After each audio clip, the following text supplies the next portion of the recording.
Battle of Maryang San, Filipino soldiers' silent sacrifice revealed.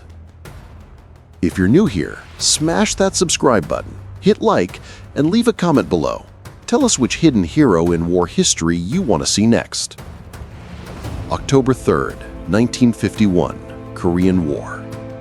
A cold wind sweeps across the ridge spine of Hill 317, known to the men who fought there as First Battle of Maryang San.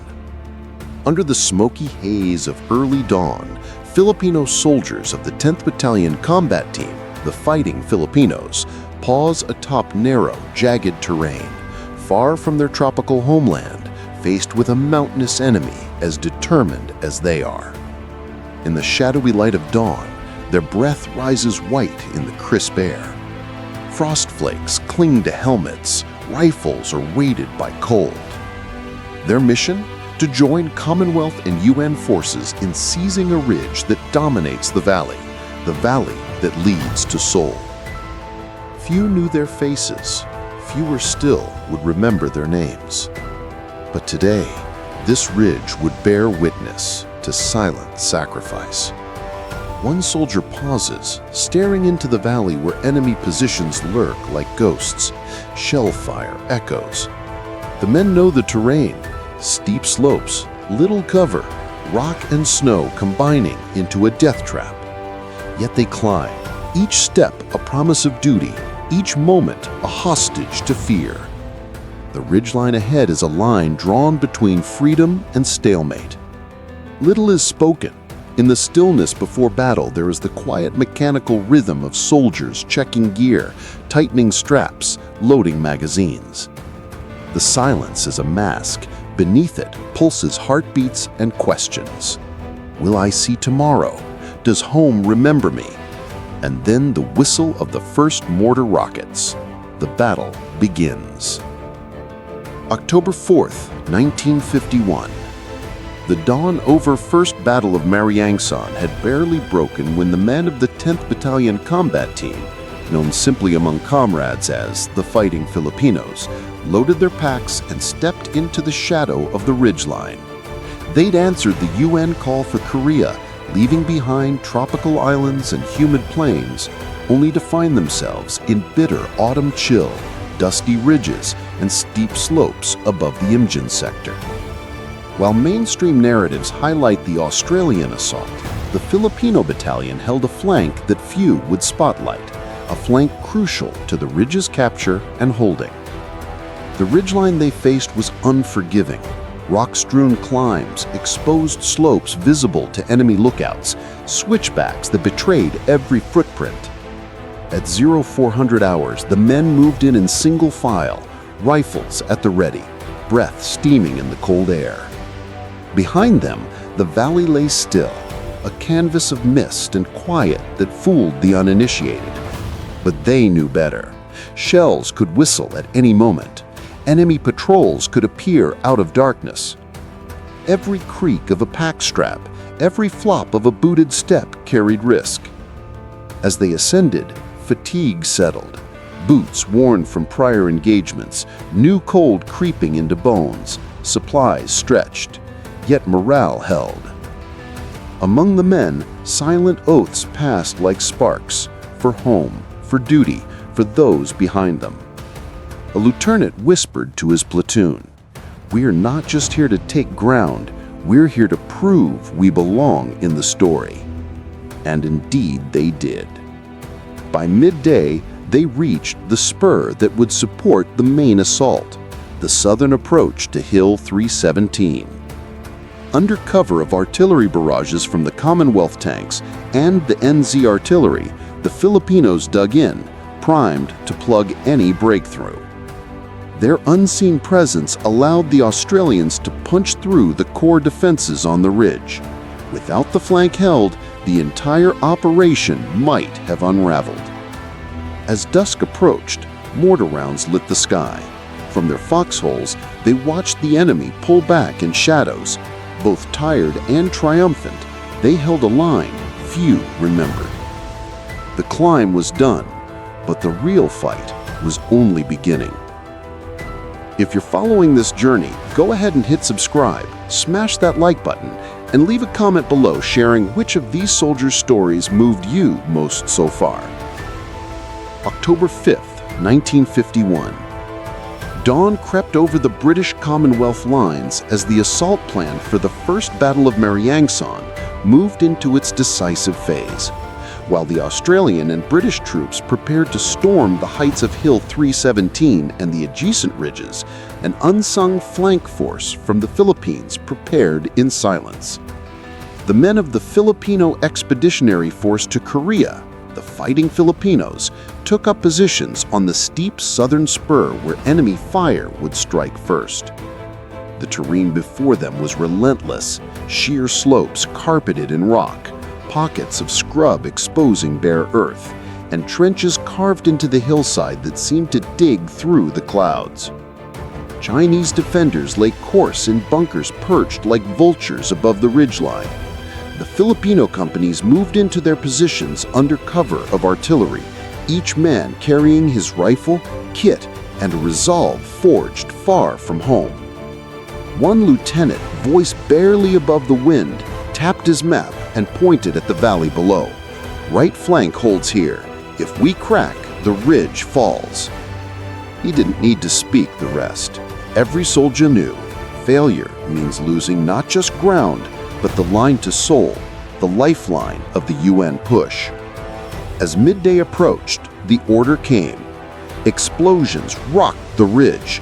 At once, the Filipinos opened fire across the slope, sweeping the ridge with small arms and mortars. Enemy machine gun nests flickered with tracer. The men answered with disciplined bursts, switching from one target to another. The climb, the chill, the fatigue, they all faded in the roar of battle. Hours passed in bursts of cruel intensity. When the other Allied units surged forward and the ridge crested under their assault, the Filipino flank held fast. A counterattack came at dusk. Chinese infantry streamed up a blind gully trying to encircle the flank, but the Filipinos, low on ammo, high on grit, met them in a bitter fight. They repelled the attempt, forcing the enemy to pull back under nightfall. By night, the hill was theirs. The silent sacrifice of these small units had helped fix the enemy and enable the main assault to succeed. But the cost was real. Frost-bitten hands, mud-cocked boots, men who stared into the world differently that night. The ridge stood. So did they. If you've stuck with the story this far, now's a good moment to subscribe, like, and leave a comment telling us the part of this story that moved you most. October 6, 1951. On the ridges overlooking the Imjin River, the UN offensive known as Operation Commando was in full motion. The objective? Capture the dominant feature of Hill 317, known to history as Battle of Maryang San. Amid the roar of artillery and the brittle Korean autumn air, the Filipino soldiers of the Philippine Expeditionary Force to Korea, 10th BCT, held a flank line that few would later remember, but one without which the ridge assault might have collapsed. The terrain was merciless, steep slopes rising from a fog-filled valley, knolls and ridges interlocking like the teeth of a gear. The Chinese defenders, entrenched and dug in for weeks, waited and watched. Traditional frontal assaults had failed. The Australians had adopted a tactic from New Guinea's war, running the ridges. In the pre-dawn gloom, the Filipinos climbed into position, silenced their shield, carrying only what they needed. As dawn broke, the mist lifted and revealed the enemy's frozen gaze. At the signal, guns opened. The Filipinos held. They laid down suppressing fire, patched wounded comrades, passed ammunition in the rock dust. And when the counterattack came, it came hard. Waves of enemy infantry clawing up the slopes, supported by artillery, seeking to break the flank, to roll the ridge. But the flank held. The fighting was close quarters, grenades tossed into foxholes, rifle butts swung, men with frozen fingers pulling wounded to safety. The air smelled of cordite, snow, sweat. At hilltop positions, the Filipinos poured fire into the misted valley below, turning it red-orange with tracer and flame. Amid the chaos, one junior sergeant turned to his men and said, "Hold here, for home." By the evening of October 7th, the ridge was secure. The flank that no one shouted about had anchored the entire assault and forced the enemy to withdraw. The 3rd Battalion, Royal Australian Regiment, would later claim the crest, but the silent sacrifice of their flank partners made it possible. The cost was high: casualties, exhaustion, boots caked with mud and blood. Yet as dawn came on the 8th, the Filipino soldiers looked out over the ridge they had helped conquer, and in the quiet after battle, there was a hard kind of pride. They had done their part. The ridge stood. When the guns finally fell silent along the ridges of First Battle of Maryang San on 8 October 1951, the mountain held more than just terrain. It held the echoes of a struggle few remember, the footprints of men far from home who answered a call and refused to let the line fall. For the Filipino soldiers of the Philippine Expeditionary Forces to Korea, their contribution in that ridgeline battle was quiet, intense, and heroic.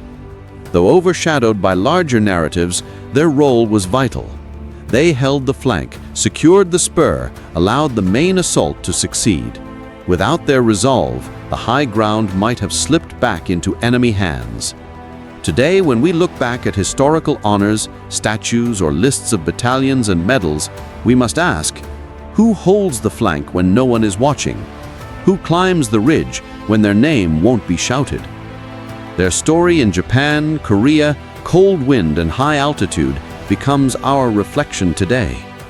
In a time when the world often remembers loud victories, we must also remember silent sacrifices. Holding high ground in Korea meant more than a raised flag. It meant surviving the cold, the exhaustion, the fear of being isolated.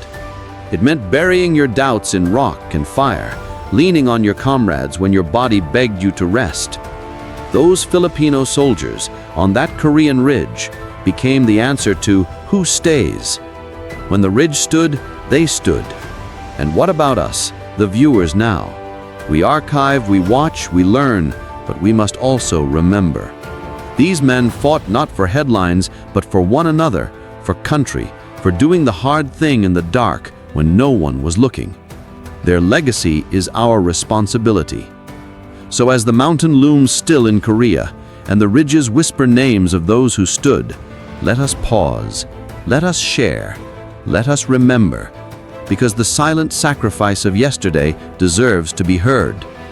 Thank you for watching. Until our next story of heroes long hidden, may we give voice to the quiet courage of those who held the line, so their memory stands as firm as that ridge itself. Thanks a lot for subscribing, liking, and commenting on our video. God bless us all always.